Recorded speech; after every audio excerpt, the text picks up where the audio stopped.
Aujourd'hui, ce sont les aventures de Martine, fée du camping. C'est parti!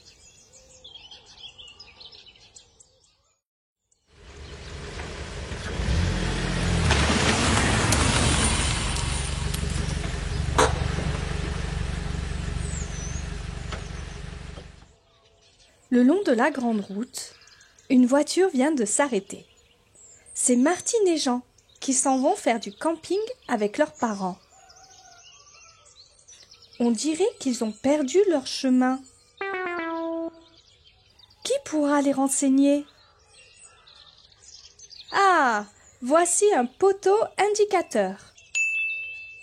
C'est par là, dit Martine. Et la voiture démarre dans un nuage de poussière.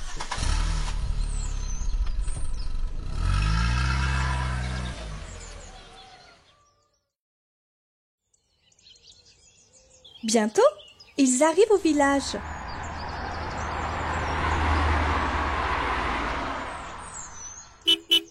Un village coquet,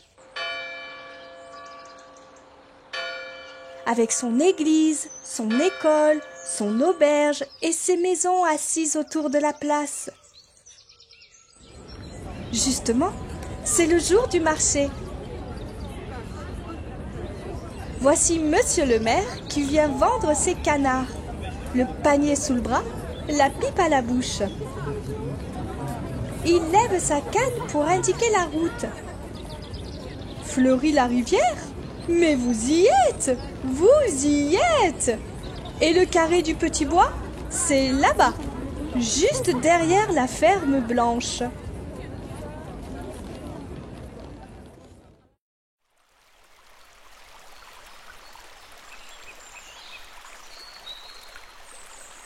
Le moteur ronfle. Un chemin poussiéreux, un pont de bois qui craque.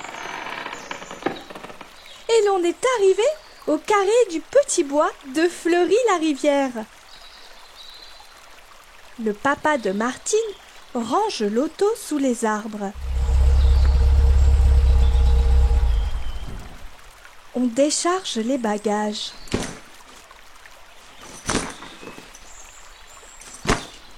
Maintenant, dressons la tente.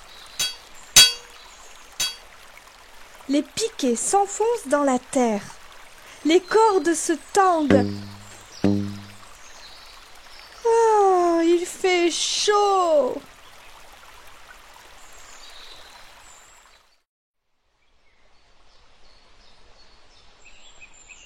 La tente de Martine est en place.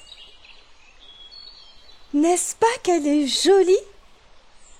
On dirait une maison de poupée. Thérèse et Dominique, les filles de la ferme, sont venues l'admirer. Wow! Elles voudraient bien en avoir une pareille pour s'amuser pendant les vacances. Est-ce que je peux rentrer là-dedans? Bien sûr, la porte est ici. Il y a une fermeture éclair du haut en bas.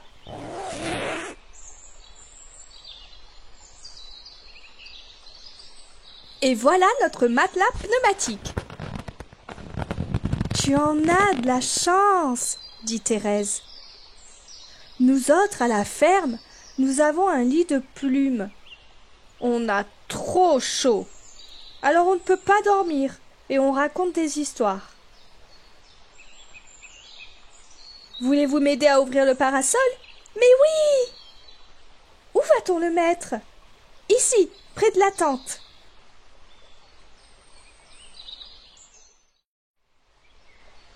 Un peu de musique à présent. Voici le poste de radio. Peut-on le faire marcher? Oui, mais il ne faut pas l'abîmer. Il suffit de tourner le bouton. Écoutez.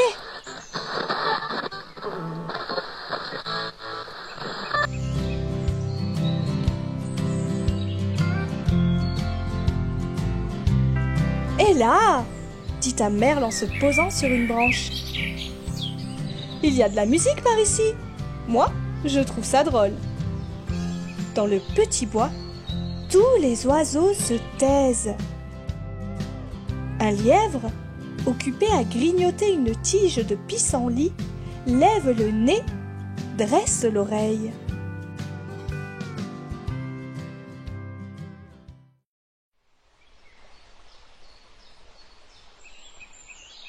Le carré du petit bois est un coin épatant. Ici, on peut faire de la gymnastique à son aise. Par exemple, jouer à saute-mouton, marcher à quatre pattes, ou bien faire la culbute. Savez-vous faire la culbute? Regardez comment il faut s'y prendre. 1, 2, 3. Et voilà! Quel plaisir de se rouler dans l'herbe!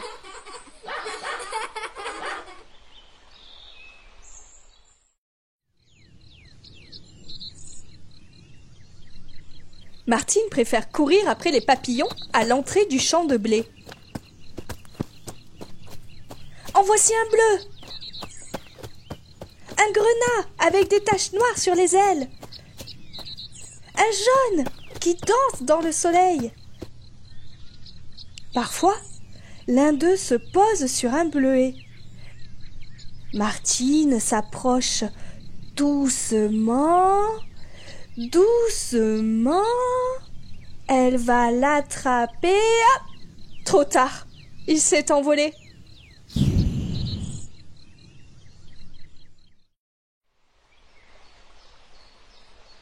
Maman frappe des mains.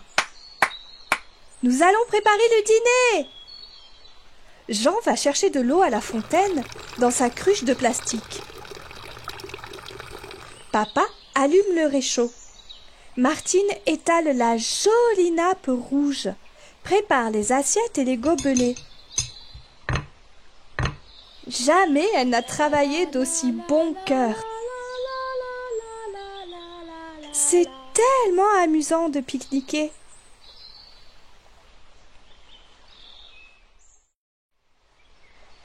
À table, les enfants, dit le papa de Martine. Chacun s'assied sur l'herbe. Le dîner est excellent et l'on mange de bon appétit. Voilà des campeurs qui se régalent, disent les moineaux espiègles.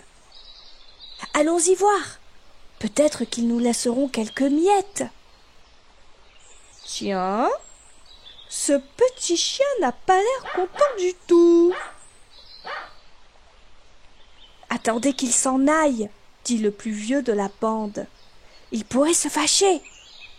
Vous n'avez donc point de patience?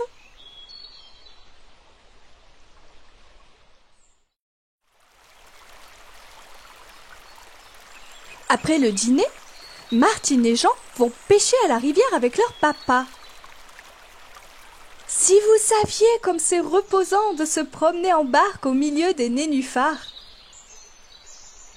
Martine regarde une araignée qui s'amuse à courir sur l'eau.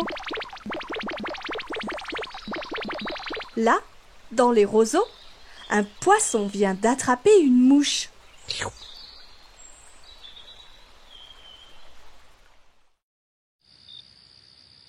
Martine, Jean et leurs parents ont passé la nuit sous la tente.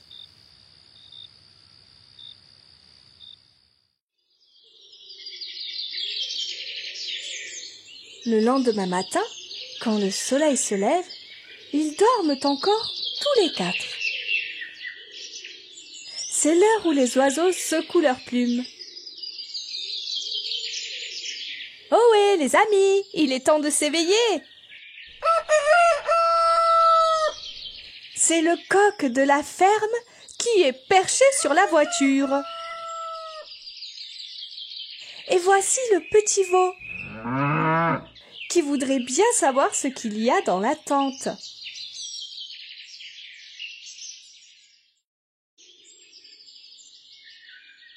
Patapouf, lui, est éveillé depuis longtemps.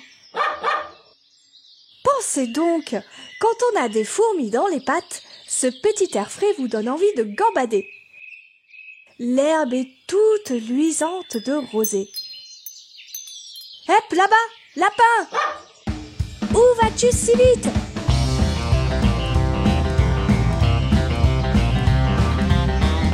Attends un peu que je cours après toi.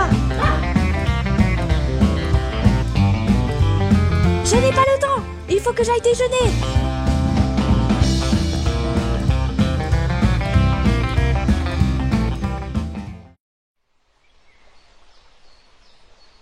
Impossible de dormir avec un tel remue-ménage dans la campagne. Mieux vaut se lever de bon matin. Allons chercher le lait à la ferme, dit Martine à son frère Jean. La route traverse les champs. L'air embaume le trèfle et la luzerne. L'alouette monte droit dans le ciel, éblouissant de soleil. Et voici qu'en chemin, Martine et Jean rencontrent Picot, le hérisson, qui fait sa promenade matinale.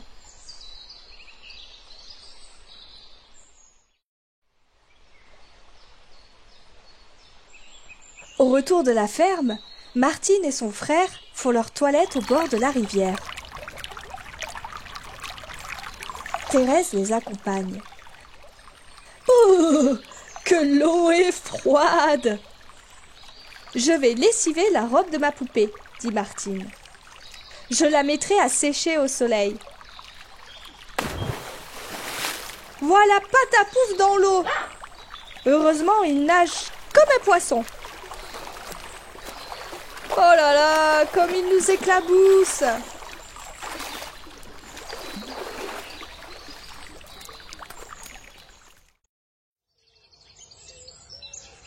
Mais que se passe-t-il? Pendant l'absence de Martine, le petit veau a bu tout le lait du déjeuner. Patapouf se met à lui mordre la queue pour lui donner une correction. Qu'est-ce que t'as fait là? Vous parlez d'une histoire pour un litre de lait, se dit le petit veau. Et là-dessus, il détale à travers la prairie. Tout le monde court après lui.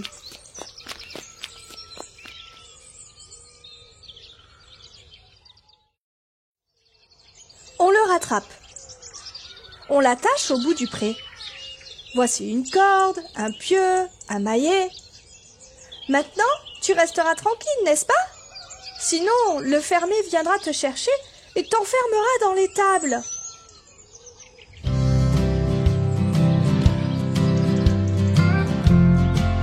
Ainsi finit cette belle histoire. Le petit veau ne fera plus de bêtises et l'on s'amusera bien toute la journée dans le carré du petit bois.